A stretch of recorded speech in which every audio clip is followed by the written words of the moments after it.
Quero lembrar você que a gente vai ter cantina missionária depois do culto, tá bom? Então não sai correndo não. Anderson pediu para avisar que vai ter pastel e sorvete. E não pastel de sorvete, né, Anderson? Pastel de sorvete não dá, mas a gente vai ter pastel e sorvete. Então não esquece não, sai correndo não, dá um pulinho lá na cantina. Quero pedir para você abrir a sua Bíblia no texto de Lucas, capítulo 8, nós vamos ler do verso 4 até o verso 15. Lucas, capítulo 8, do verso 4 até o verso 15.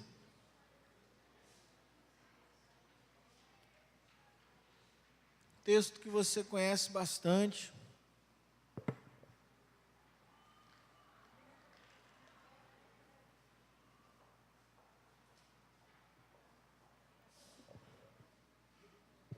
Faz parte de um texto maior, né? Que nós chamamos das parábolas do reino. Então Jesus começa falando sobre o reino de Deus através da parábola do semeador, e talvez a parábola do semeador seja a principal parábola das parábolas do reino. E todos os 3 evangelhos, eles registram a parábola do semeador, registram a explicação da parábola do semeador, mas você sabe que Lucas ele é um pouco mais detalhista. Então eu quero compartilhar esse texto com você através da visão de Lucas, né? Durante 3 vezes essa semana eu ouvi a parábola do semeador de maneiras diferentes, e foi um texto que ficou no meu coração. Eu falei, Deus, eu quero compartilhar esse texto com a igreja. Então o texto da palavra de Deus, Lucas capítulo 8, do verso 4 até o verso 15, diz assim: afluindo uma grande multidão e vindo ter com ele gente de todas as cidades, disse Jesus por parábola: eis que o semeador saiu a semear. E ao semear, uma parte caiu à beira do caminho, foi pisada, e as aves do céu a comeram. Outra caiu sobre a pedra, e tendo crescido, secou por falta de umidade. Outra caiu no meio dos espinhos, e estes, ao crescerem com ela, a sufocaram. Outra, afinal, caiu em boa terra, cresceu e produziu a 100 por 1. Dizendo isto, clamou: quem tem ouvidos para ouvir, ouça. Vocês, do verso 9 até o verso 12.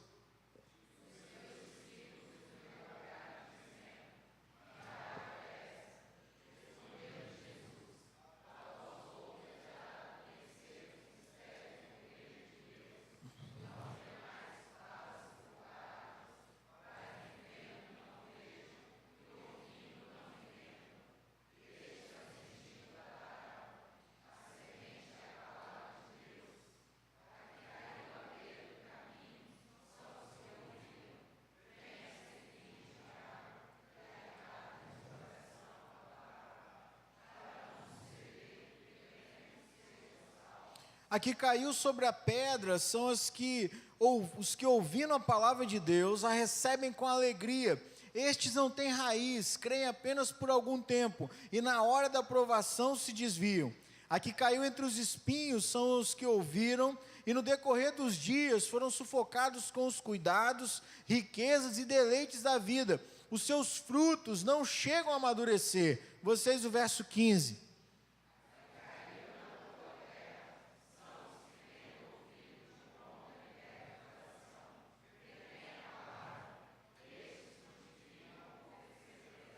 Amém. Feche seus olhos, vamos orar. Santo Deus, amado Pai, obrigado, Senhor, por essa noite. Obrigado porque nós podemos te louvar, e o Senhor é um Deus grande, o Senhor é maravilhoso, o Senhor é tremendo, o Senhor é esse Deus que nós cantamos nessa noite. E o nome de Jesus é tudo isso, Pai. É por isso que nós pregamos Jesus, é por isso que nós vivemos com Jesus, é por isso que o nosso desejo é sermos igual a Jesus. Por isso, nessa noite, Deus, através da Tua palavra, ilumina o nosso coração, nos dá entendimento, através do Teu Espírito, nos dá o conhecimento exato, Pai, daquilo que o Senhor tem para nos ensinar, de maneira que a gente consiga aplicar na nossa vida. É o que pedimos nessa noite, em nome de Jesus. Amém, Deus. Amém. Sabe, meus irmãos, para mim é difícil falar da parábola do semeador, porque eu não tenho muito convívio com roça, tá bom? Não sei plantar, não sei fazer muita coisa não. Tentei fazer um jardim uma vez na casa que eu morei, mas o cachorro que eu tinha não ajudou muito, e aí rapidamente ele destruiu o meu jardim. Eu saí algumas semanas, quando eu voltei não tinha mais nenhuma couve, a lagarta tinha comido tudo. Então assim, não dá muito certo esse negócio de jardim. Agora até que a gente está conseguindo, né, João? Tem algumas plantas em casa, depois de 12 anos de casado, né? Até planta de plástico já morreu lá em casa, mas esse ano, você está rindo? É sério, meu irmão, é sério. Um dia a gente viajou uns 20 dias de férias, quando a gente voltou tinha uma planta de plástico seca, a planta secou lá em casa. Não sei como é que esse negócio acontece, mas esse negócio acontece. E aí, eu não sei muito sobre semear, não sei muito da terra, eu sou urbano, eu não sou do campo. O contato que eu tenho com a terra é quando eu ia com meu avô para a roça, visitar os amigos dele em Aimorés, e a gente passava ali uns 10 dias na roça, e montava em boi, cavalo, caçava, pescava, mas aí eu voltava, então eu passava o maior tempo na cidade e o menor tempo na roça. Então assim, eu vou lá visitar a roça, né? Vou lá visitar o campo e volto. Mas é interessante que quando você olha para esse texto, você percebe 3 elementos aqui muito importantes. O primeiro elemento é o semeador. O primeiro elemento aqui é o semeador. O segundo elemento é a semente. E o terceiro elemento é o solo. As 3 figuras mais importantes nessa parábola são o semeador, a semente e o solo.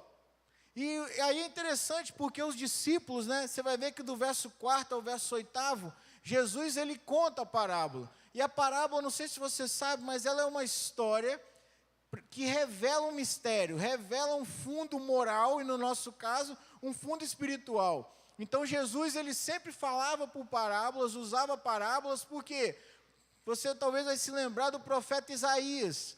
Em Isaías 6, Deus diz para Isaías: olha, você vai pregar, eles vão ouvir, mas não vão entender. Eles vão entender, mas não vão compreender. A palavra não vai fazer muito sentido, mas você vai pregar, Isaías. Olha como é que a tarefa de Isaías era difícil. Isaías ia pregar e ninguém ia entender nada. E Jesus então diz: olha, eu falo por parábolas. Por quê? Porque aqueles que têm que entender vão entender. E aqueles que não vão entender.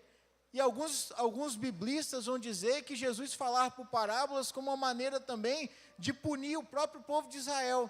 Porque o povo de Israel o havia rejeitado como Deus, como filho de Deus. E aí então o que acontece? Ele fala por parábolas para que os judeus não pudessem entender, para que a maioria deles não compreendesse o que ele estava dizendo. É por isso que Jesus, por exemplo, no verso 9, ele vai assim, exclamar aos discípulos, olha, os discípulos perguntam para ele: que parábola é essa? Aí no verso 10 ele vai dizer: a vós outros é dado conhecer os mistérios do reino de Deus.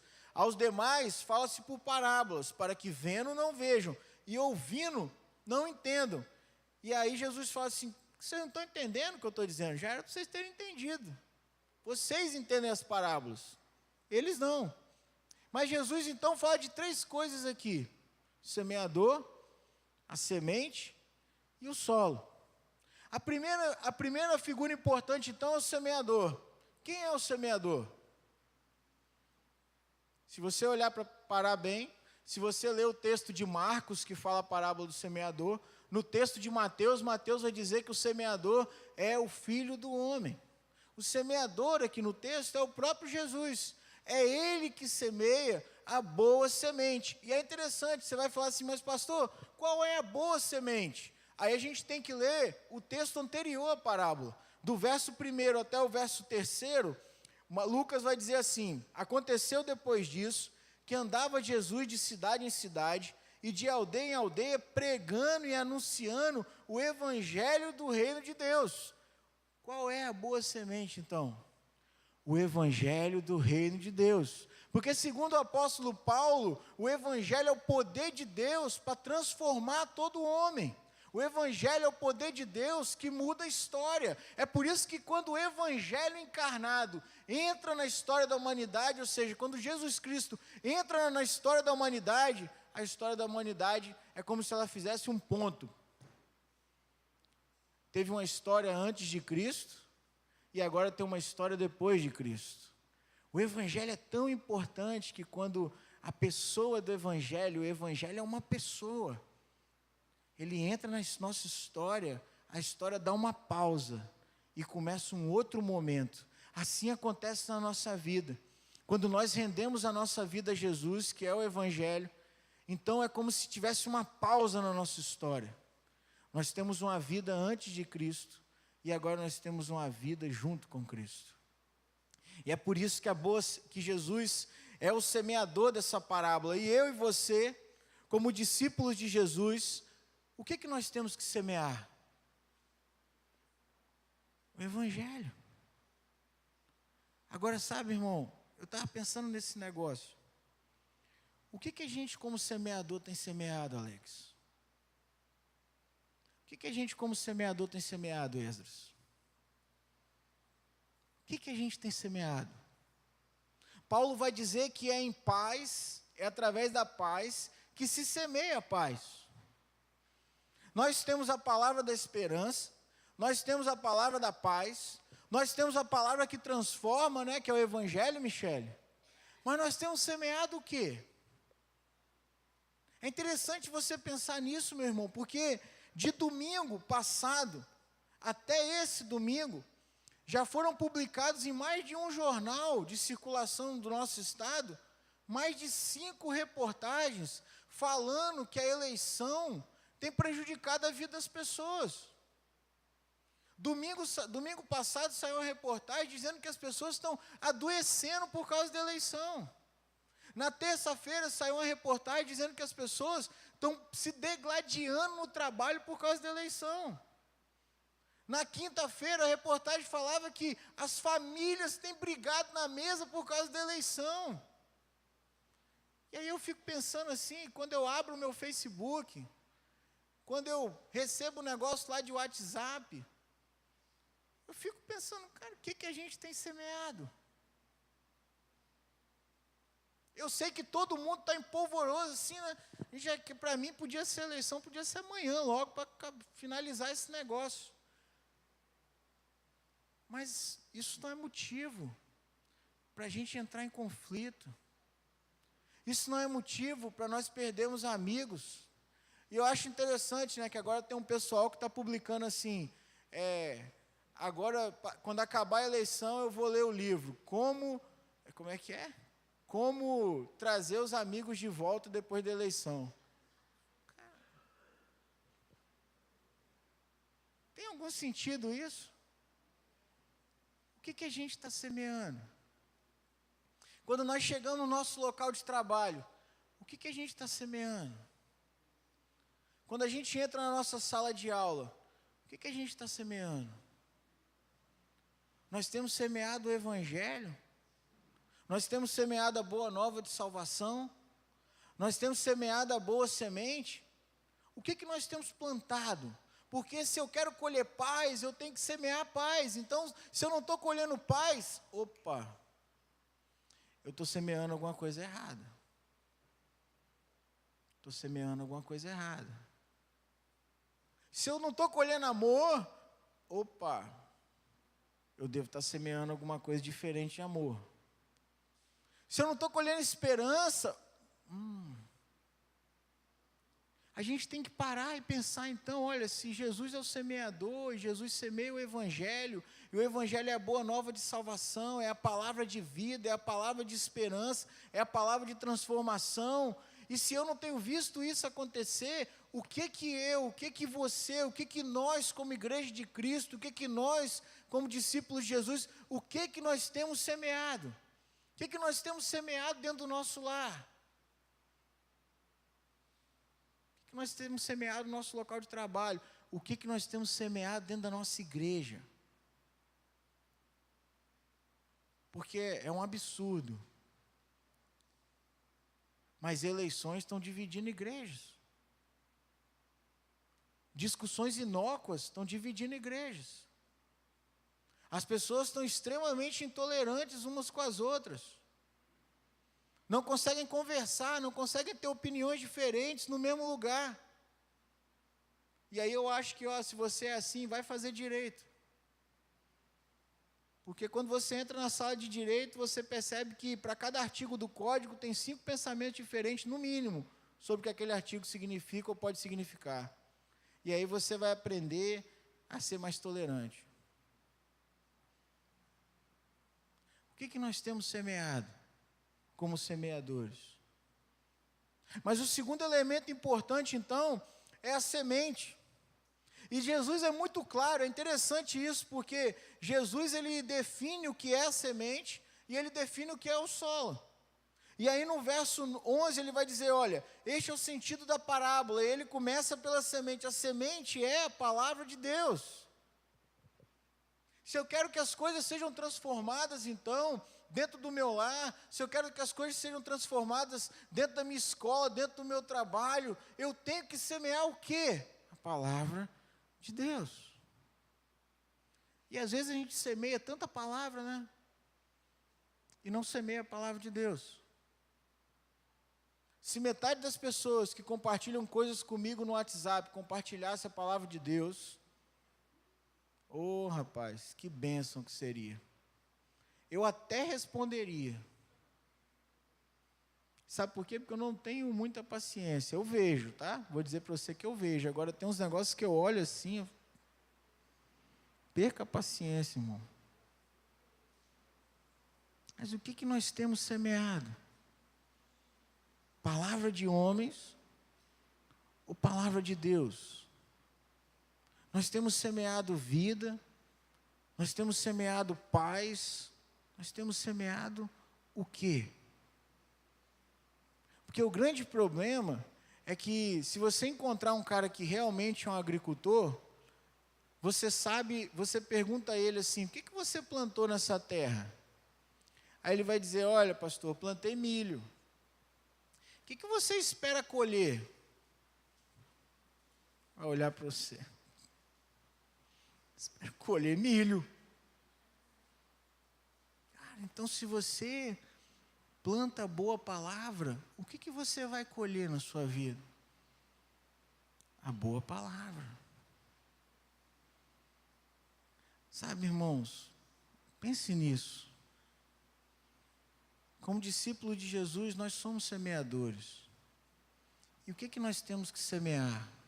A palavra de Deus. A grande pergunta é, você tem semeado a palavra de Deus? A palavra de Deus transforma lugares. A palavra de Deus transforma pessoas. A palavra de Deus muda realidades. Essa semana nós começamos o café, né? Todo ano fazemos um café para os professores das escolas aqui do bairro. O ano passado começamos através da escola Ricardina, que tem algumas salas funcionando aqui, mas aí cada ano a gente quer aumentar uma escola. Então esse ano nós fomos na Escola Parque. E foi interessante, né, que o Carlos e eu fomos lá um dia pela manhã falar aos professores da manhã, e o Carlos levou essa palavra, inclusive. Mas o pessoal estava tudo meio assim, né, Carlos? A gente entrou na sala, o pessoal estava tudo meio distante. Mas por quê? Porque eles já tiveram problema com isso. Porque a realidade que eles enfrentam ali, Midian já trabalhou lá, a realidade é uma realidade dura. Adolescentes se automutilando. Ano que vem eles vão começar um programa para trabalhar mais de perto a questão do suicídio na Escola Parque. Porque estão preocupados com os alunos. Alguns professores, e aí eu digo alguns, mas estão em depressão profunda, estão em desvio de função, porque não conseguem trabalhar na função, na vocação que Deus trouxe para eles. E aí estava todo mundo meio assim. E aí o Carlos trouxe a boa palavra, o Evangelho, a palavra de Deus. E aí quando ele acabou de falar, já estava todo mundo desarmado. O pessoal não queria nem pegar o café direito, né, Carlos? Acabou de falar, o pessoal foi tomar café de novo. Desarmou, meu irmão. É a boa semente. É a boa semente.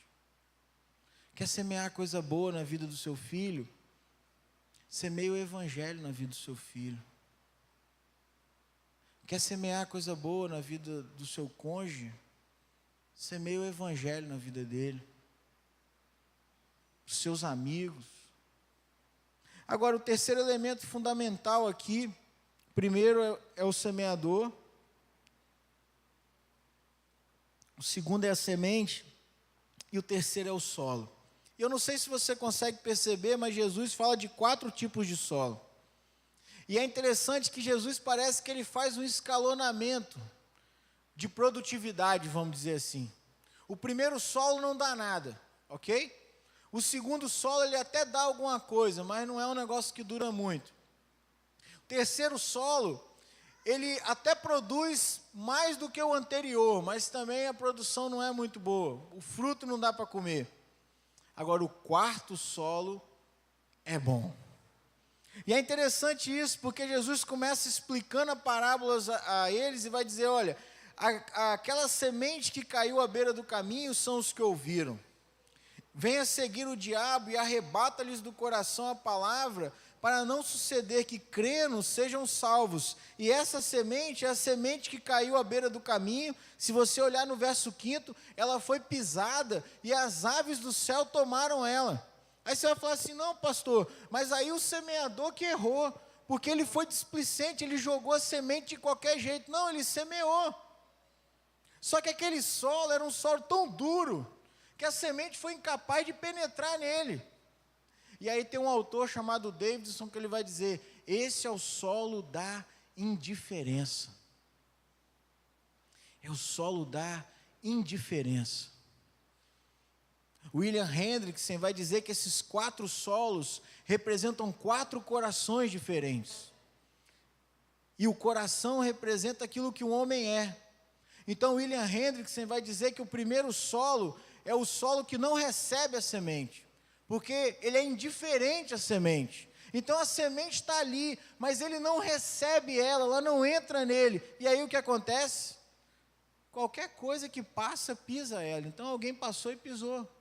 Ao mesmo tempo, como ela não sai dali, está meio pisada, as aves vêm e Jesus vai dizer, olha, o diabo vem e tira.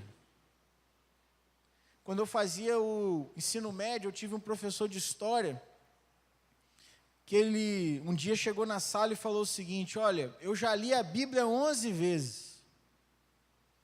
E aí você imagina, você é evangélico desde que você nasceu, cristão protestante, presbiteriano, e aí quando ele falou assim, eu já li a Bíblia 11 vezes, aí eu fui abaixando assim, né? Falei, caramba, rapaz, tinha uns 16 anos, cara, o que é isso? 11 vezes? Ele falou, mas eu continuo não crendo em Deus. Ah, essa era a nossa diferença. Esse cara é o coração que não recebe a palavra de Deus. A palavra de Deus fica ali. 11 vezes ele leu a Bíblia toda. Mas a palavra de Deus ficou ali, cara, jogada na beira do caminho. Qualquer coisa que passa, pisa nela e joga ela para fora. E aí, em algum momento, vem o diabo e tira. Sou eu e você, quando nós vemos ao culto, mas a gente lida com a palavra de Deus como qualquer coisa. Então, eu não vou prestar atenção no que o pastor está pregando. Pastor, a palavra de Deus é o quê? A gente ouve algumas coisas, mas a gente deixa aqui mesmo. A gente é indiferente ao que ouve. Esse é o solo que não recebe a boa semente. Mas aí o Hendrickson vai dizer, olha, mas tem o segundo solo.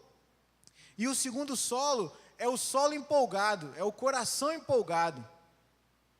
É o coração empolgado. Olha o que ele vai dizer, olha o que Jesus vai dizer no verso 13. A semente caiu sobre a pedra. Aqui caiu sobre a pedra são os que ouviram a palavra, a recebem com alegria. Este não tem raiz, creem apenas por um tempo, e na hora da provação se desviam. Olha que interessante isso. Esse aqui é aquele pessoal empolgado, né? Vem na igreja, rapaz, gostei da igreja, pastor, gostei da igreja, Marcones, pastor, gostei da igreja, a igreja é maneira, o senhor é legal e tal, pastor, vou ficar aqui, pastor, e o cara some, você nunca mais vê ele. Não é o caso do Marcones, nem do Igor. Mas você já viu gente assim? Hendrickson vai dizer, olha, esse é o coração empolgado. Ele até recebe a palavra, ele chora na hora do louvor, ele acha fantástico o que ele ouviu. E aí ele está ouvindo, ele fala assim, nossa, eu vou sair daqui, quando eu sair daqui a minha vida vai mudar com isso que eu ouvi hoje. Aí quando ele sai dali, acabou. Acabou.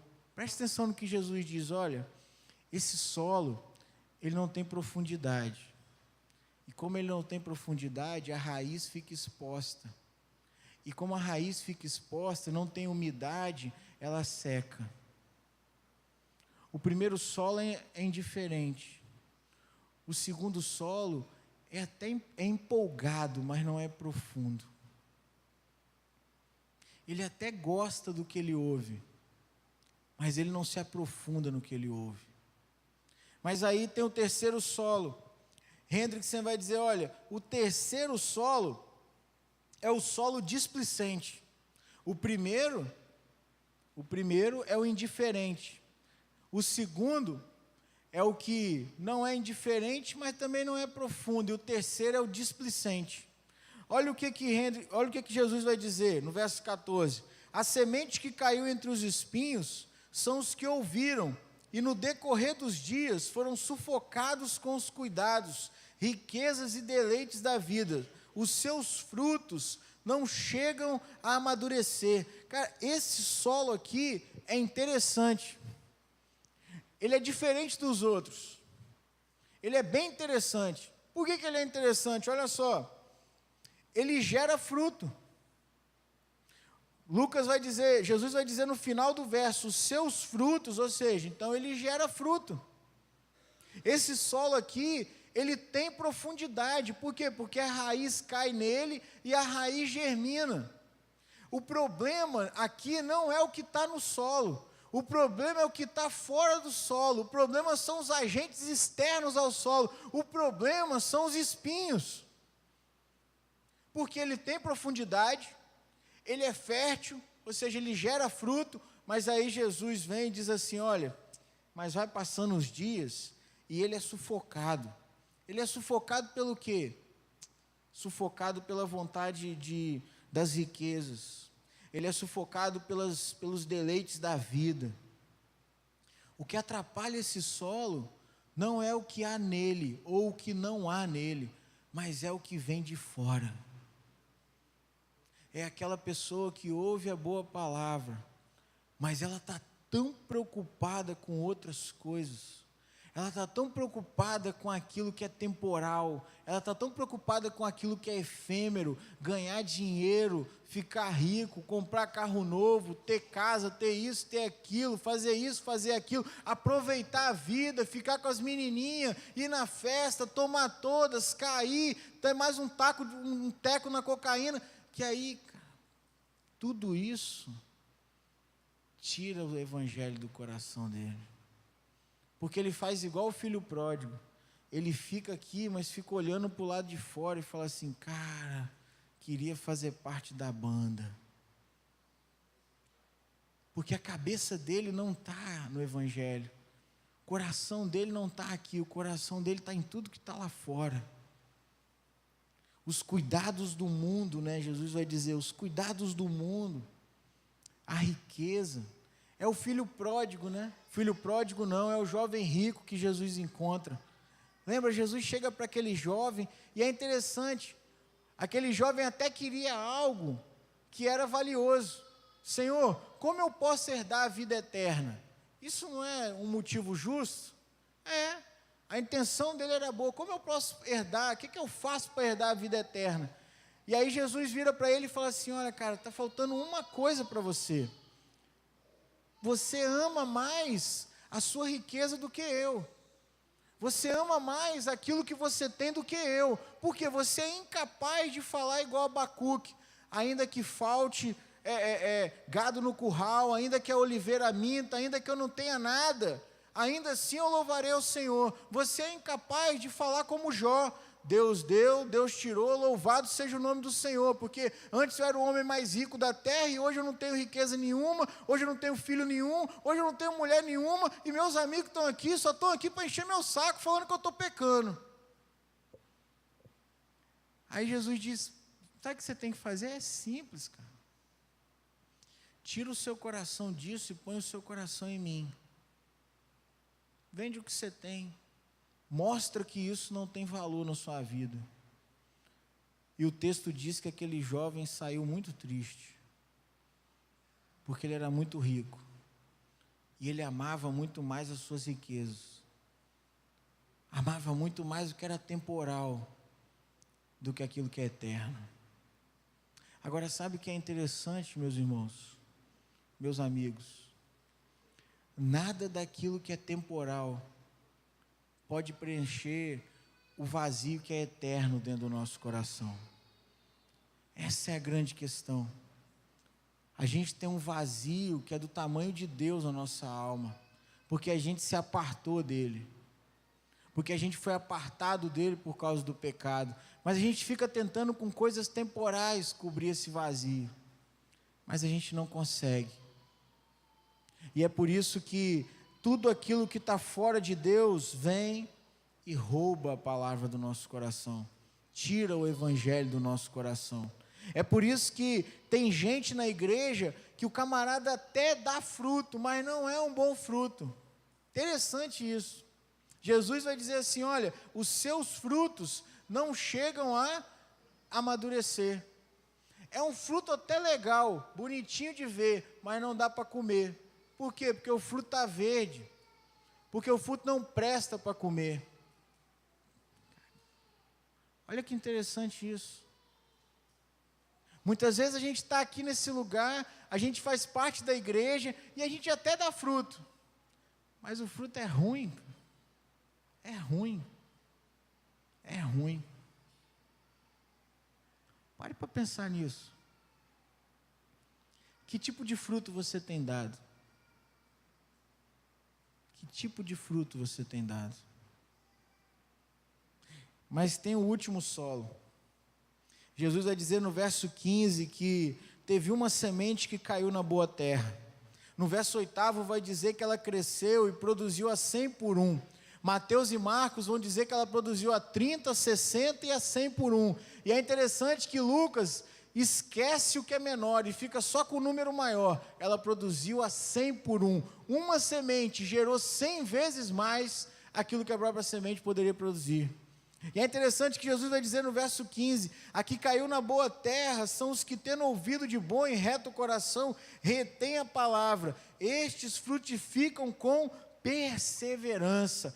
Interessante a palavra perseverança, porque a perseverança ela serve para mostrar o quê? Olha, tem algumas coisas ao redor desse solo que podem atrapalhar ele a frutificar, mas ainda assim ele continua frutificando porque tem perseverança.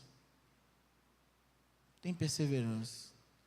A semente finalmente cai num bom solo, e esse solo frutifica a 100 por 1. Aí você vai dizer assim, pastor, frutifica o quê? Lembra de Gálatas 5:5, quais são os frutos do Espírito? Paz, harmonia, amor, alegria. Aí eu pergunto novamente a você, o que você tem semeado? E que tipo de fruto você tem frutificado? Porque a moral dessa parábola, Jesus conta essa parábola para que as pessoas consigam refletir sobre o que nós temos frutificado na nossa vida. Que tipo de fruto nós temos dado? Nosso fruto é um fruto comestível? Nosso fruto é um fruto doce? Nosso fruto é um fruto agradável? Ou o nosso fruto é o fruto do verso 14? Ele não chega a amadurecer e ele não serve para nada.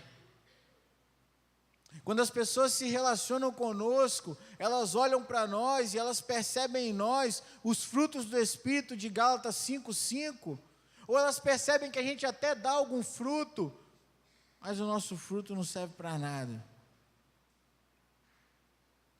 Jesus fala para os discípulos, olha, Vocês têm que entender o que eu estou dizendo. Quem tem ouvidos para ouvir, ouça o que a palavra diz. Qual é o fruto que você tem dado? Que tipo de solo você é? Que tipo de solo você é? E eu queria que você refletisse sobre isso nessa noite. Temos 4 solos nessa parábola. O primeiro é indiferente. Ele entra aqui, ele sai daqui, e a palavra não faz diferença nenhuma na vida dele. Já viu aquele pessoal que tem a Bíblia aberta em cima do painel do carro, né? A Bíblia vai ficando amarela e gasta, né?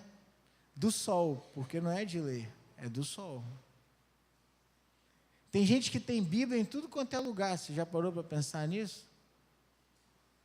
Tem a Bíblia em tudo quanto é lugar, mas não tem a Bíblia no coração. Esse é o solo indiferente. Aí você tem o solo empolgado. Às vezes você ouve uma palavra aqui, né? E sai daqui e fala assim, não, amanhã eu vou mudar de vida. E esse amanhã não chega nunca. É igual a segunda-feira da dieta, né? Segunda-feira começa a dieta.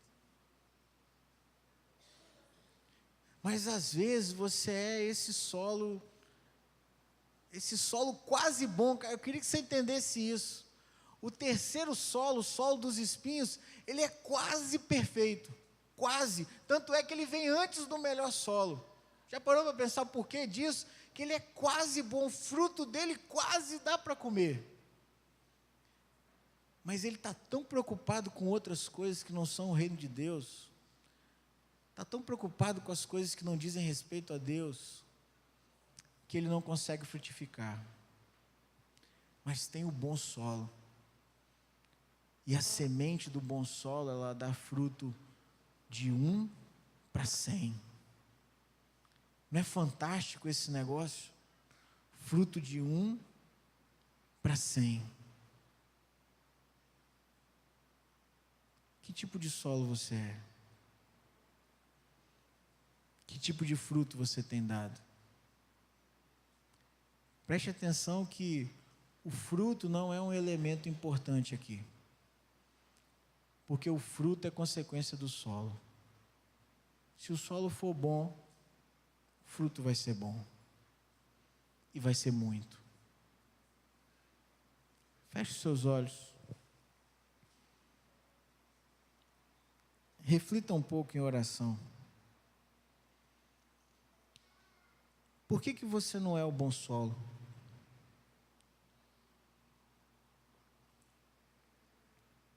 O que está faltando para você ser o bom solo? Fale isso com Deus. Às vezes você está muito preocupado com coisas que não tem nada a ver com Deus.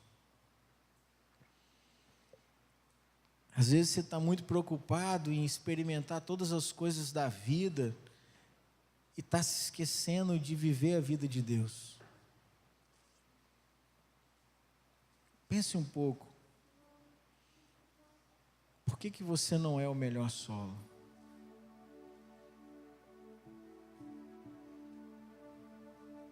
Fale com Deus alguns instantes. Reflita sobre isso.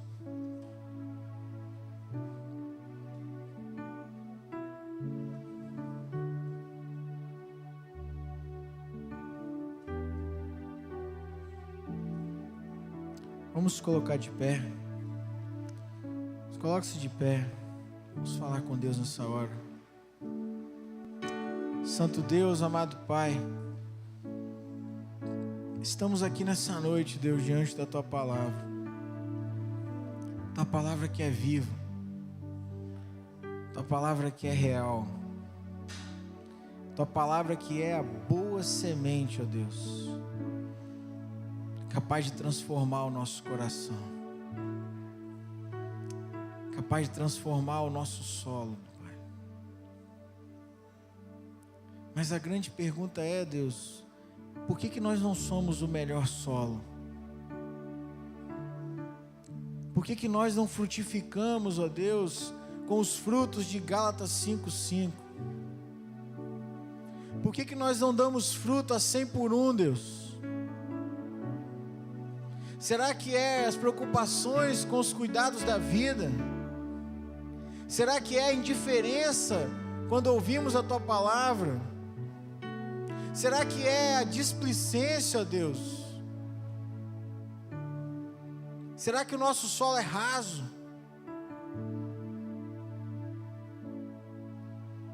Cada um de nós tem uma explicação para isso, Senhor. E o que eu quero pedir é que o Senhor, de maneira graciosa, nos mostre nessa noite. Por que como discípulos do Senhor não temos frutificado a 100 por 1?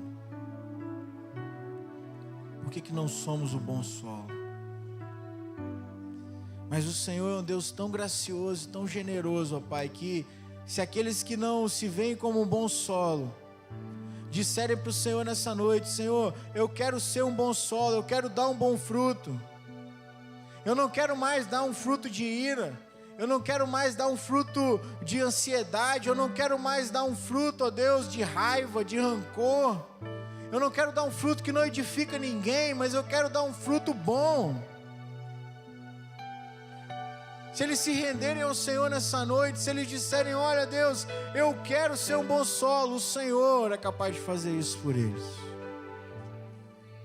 Por isso nessa noite, ó Deus, ouve cada oração, cada clamor do Senhor, e vem sobre nós, Deus, nos ajuda a ser o bom solo, nos ajuda nisso, Deus, abençoa a nossa semana, que a gente saia daqui nessa noite, ó Deus, não como essas pessoas empolgadas, que a gente seja empolgado, mas permanentemente empolgado com o Senhor, que a nossa decisão de mudar seja perene, seja permanente, seja real, seja visível. Por isso, leva-nos em paz aos nossos lares, ó Deus. Abençoa a nossa vida, guarda-nos, livra-nos de todo mal. Abençoa a vida do Cauã, Senhor, que saiu da igreja passando mal. Não sabemos o que ele tem, mas que a Tua graça já esteja sobre ele, Senhor. O Senhor venha curá-lo de qualquer coisa, qualquer enfermidade. Traz paz ao coração do André, ao coração da Ana Paula também com relação a isso. Abençoa os nossos lares, aqueles irmãos que têm decisões difíceis para tomar essa semana, a sabedoria a eles, Deus. Aqueles irmãos que têm que lutar contra a doença, que vão fazer um exame, que vão fazer uma cirurgia, Senhor, abençoa essas vidas, guarda-os, ó Pai, o poder do Teu amor, e leva-nos em paz, Deus. Nos ajuda a semear a paz, porque nós escolhemos paz quando semeamos paz. Mas não nos deixe sair daqui sós. Que a graça do nosso Senhor e Salvador Jesus Cristo, que o amor de Deus, o nosso eterno e soberano Pai, que a comunhão do Seu terno e doce Espírito que habita em nós, esteja sobre nós, seja vista em nós, através de nós e sobre todos aqueles que professam o Teu nome, aguardam a Tua volta desde agora e para todos sempre. Amém, Senhor. Amém, amém. Meu irmão, dá um abraço quem está do seu lado, fala assim: Deus abençoe sua semana, vá em paz.